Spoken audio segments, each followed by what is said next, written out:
السلام علیکم ورحمۃ اللہ وبرکاتہ۔ لوگوں کی یہ بعض کہانیاں اور بعض کام دیکھ کر خیالات دیکھ کر مجھے وہ نفسیاتی قصہ یاد آ جاتا ہے کہ ایک آدمی کو یہ وہم ہو گیا تھا کہ میرے سر پہ چاٹی ہے۔ چاٹی جو ہے ایک بہت بڑا برتن ہوتا ہے پانی کا۔ اب وہ بیچارہ ہر وقت سر یوں یوں کر رہا ہوتا تھا، کوئی اس سے پوچھتا کیا ہوا تو وہ کہتے میرے سر پہ جو چاٹی ہے وہ گرنے والی ہے۔ ہر وقت اس کو یہی فیل ہوتا تھا، یہی فیل ہوتا تھا۔ لوگ بھی بیچارے تنگ آ گئے، اس کے گھر والے کہ کیا مصیبت پڑ گئی، تو اس کو کسی میرے جیسے مولوی کے پاس لے گئے۔ اس نے جب سنا تو گھر والوں نے کہا اس پہ کالا جادو ہے، بعضوں نے کہا سفید جادو ہے، بعضوں نے کہا یلو ہے، بعضوں نے کہا ریڈ ہے، مختلف قسم کے جادو گنوائے۔ اور بعضوں نے کہا فلاں کے ساتھ تو ہماری ایسی دشمنی ہے کہ وہ ہمارے ایسی کی تیسی کر دے، تو اس نے لامحالہ اس پہ جادو کیا ہے۔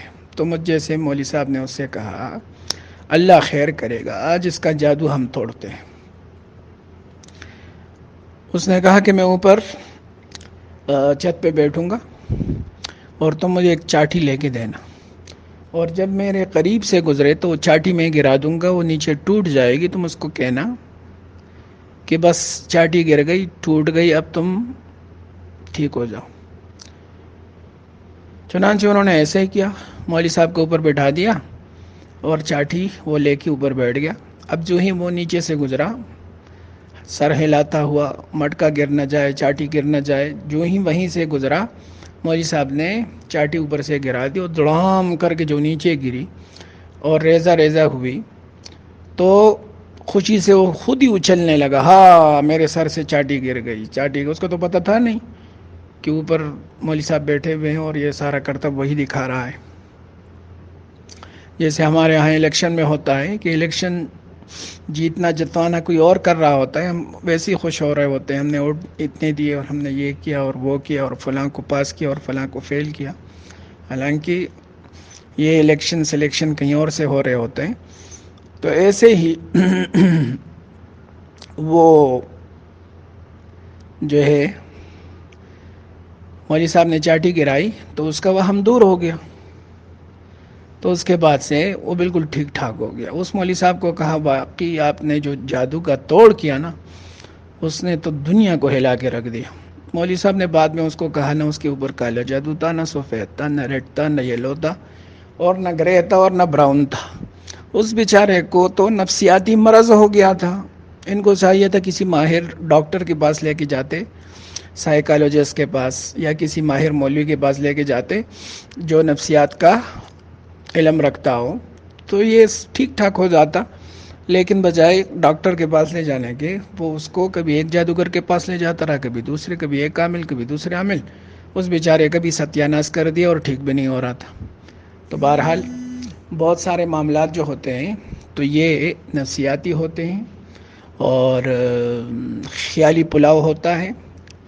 99% لوگ جس کو جادو تعویذ اور یہ کچھ اور وہ کچھ سمجھتے ہیں، تو وہ نہ جادو، نہ تعویذ، نہ سایہ، نہ منتر، نہ کچھ۔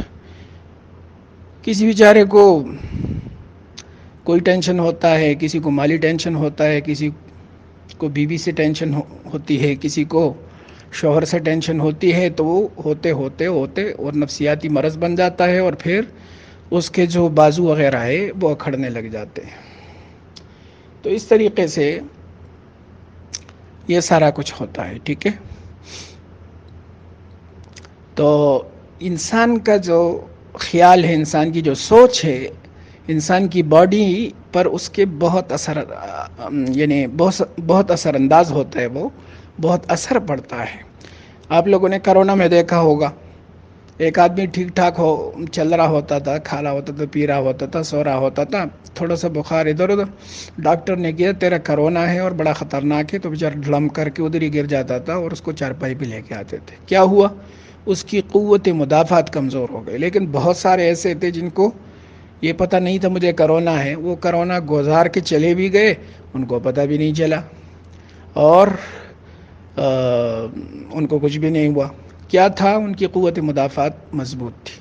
تو اس طرح کے خیالات سے، نفسیاتی چیزوں سے اپنے آپ کو بچائیں، خود بخود انشاءاللہ آپ ٹھیک رہیں گے۔ صبح شام منزل پڑھتے رہے، صبح شام کی جو دعائیں ہیں، بیت الخلاء کی دعائیں ہیں، سونے کی دعائیں ہیں، جاگنے کی دعائیں ہیں، اگر ہم اللہ کے رسول کی پیروی میں نہیں پڑھتے تو کم از کم یہ جادو منتر اور نفسیاتی امراض کے توڑ کے لیے تو پڑھے ان کو، قرآن اور حدیث کو پڑھے تو صحیح، سمجھے تو صحیح، کسی مدرسے میں جا کے داخلہ لے لے، اگرچہ آپ شادی شدہ ہے، اگرچہ آپ کے بچے ہیں، اور موٹا موٹا علم سیکھیں، قرآن کو سیکھیں، قرآن کو پڑھے، قرآن کی اسٹڈی کرے، طوطے کی طرح رٹا نہ لگائے کہ حافظ صاحب آگے پڑھ رہے اور ہزاروں مقتدی پیچھے سن رہے، پوری پوری رات قرآن پڑھا جا رہا ہے، نہ اگلے کو پتہ نہ پچھلے کو پتہ کہ میں نے کیا پڑھا، میں نے کیا سنا۔